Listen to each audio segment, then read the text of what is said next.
what do you think about this trend with the UFC and all the guys wanting to be double champions? Champs. Champs, yeah, Champ. yeah. I think the one who obviously made it more famous was Conor McGregor. 100%. He was a Cage Warriors champion, double champion, featherweight and lightweight champion, and obviously a lot of the guys have gone and done that.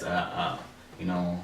Yeah, guys like Cormier and recently Amanda. Yeah. I mean, she did well. Look, I think from an entertainment spectacle, having a champ is great for the public. I mean, everyone wants to, from being a young child, you always want to have that superhero, the unbeaten one, the one that just takes out all the other champions type vibe. But I think in reality, I don't know how good it is for the other divisions.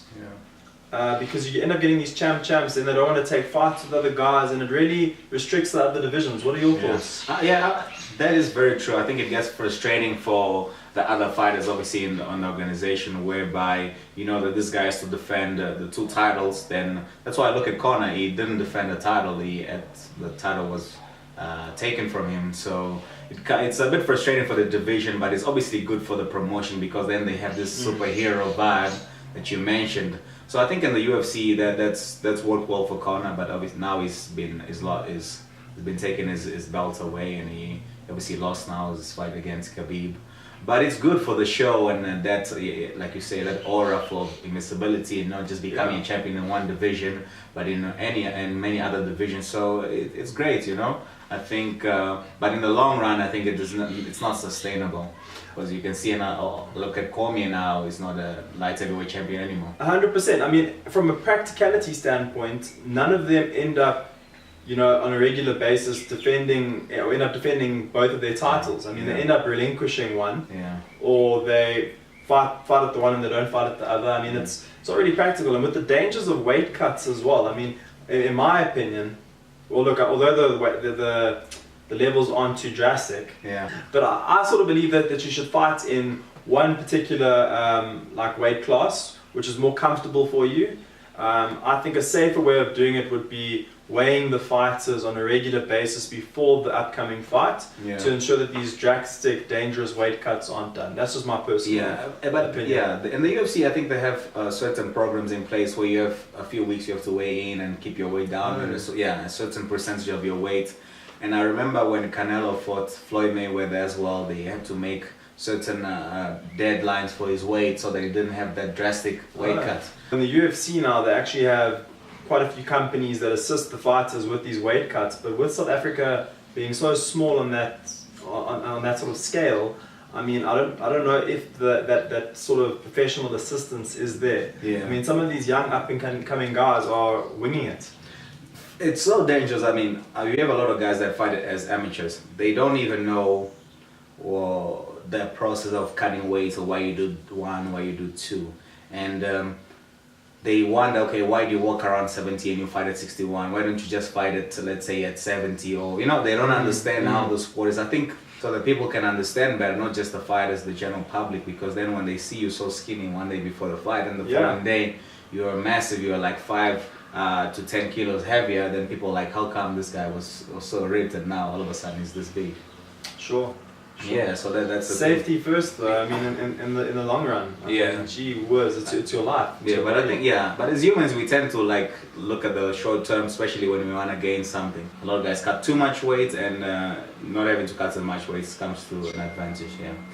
Demar, did you see that image the other day that went viral of that female UFC fighter that pounded, absolutely pounded, living daylight of some guy that tried to rob her? Yeah, that was so cool. Like, you know, I woke up, you know, I normally check my Instagram and stuff. Then I saw this face of a really pretty girl, and a guy, his face was proper messed up. I was like, what's going on here? Because you would imagine that normally it's you know, it's the problem that we have with domestic abuse, and you just see the lady's face all beat up, and you're like, I was wondering like, what is going on here? So what happened was this guy went and tried to rob her, right?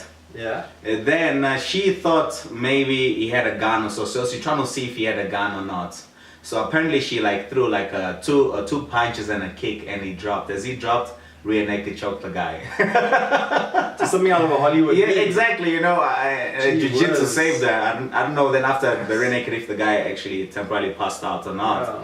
Then he probably, like the way his face is so messed up, it probably hit him quite a lot, you know. I think she stood on him on his face a couple times, judging by that damage. Yeah, My word. exactly. You know.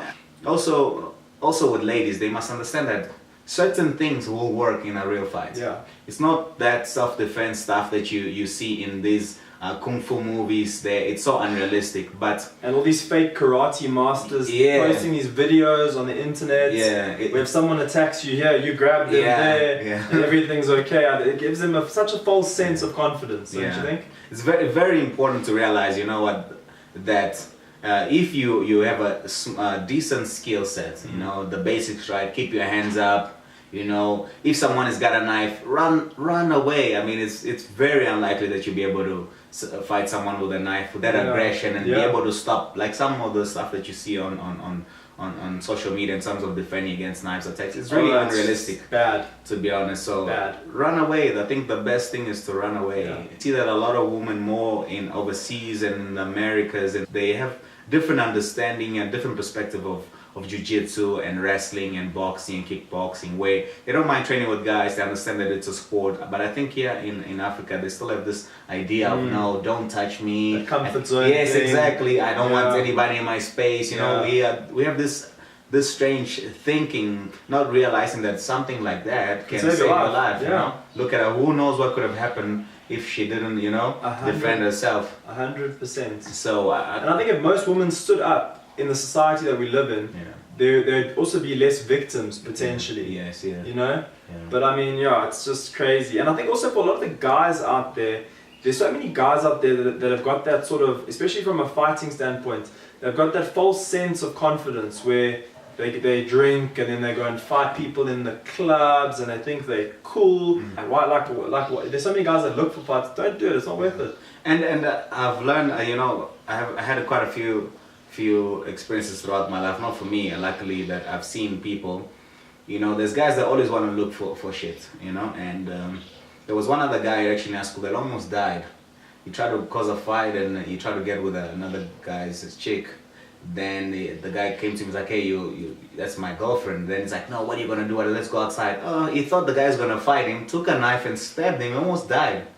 He was in ICU for quite a long time, you know. So don't mess. There's always a motherfucker more than a motherfucker. If you get what I mean, like you think you can put it this level, you're gonna find a guy that can take it there and can take it there. So I think the more humble you get, and it's only use, I believe, this self-defense in situation that you really must. Like, let's say this girl, she did well and it's inspiring and it's good. That's woman empowerment, to be honest. I mean, woman empowerment, fight for what you believe in, and obviously defend yourself and defend your rights, you know? Yeah, and I think it's great to see, especially through sports like this, that, you know, they are showing women out that there's nothing wrong with being able to defend yourself, you know? I mean, it's awesome. And they think, you know, if you're a woman and you fight or you go to the gym, you're going to be this huge chick and looks like they put stereotypes on it, man. But it's not it. If you guys search this picture and this lady, she's a pretty girl. You wouldn't say no, she's a fighter or she's like this or that, you know. 100%. Yeah, she's just another lady, you know. So I mean, big ups to you, and we're really grateful that you've done that, and hopefully there's more ladies that are gonna be able to join just because of that. Yeah, great. Girl power. Yeah, exactly. Yeah. Until next time, guys. Awesome. Take care. Cheers. Yeah. All right, yeah.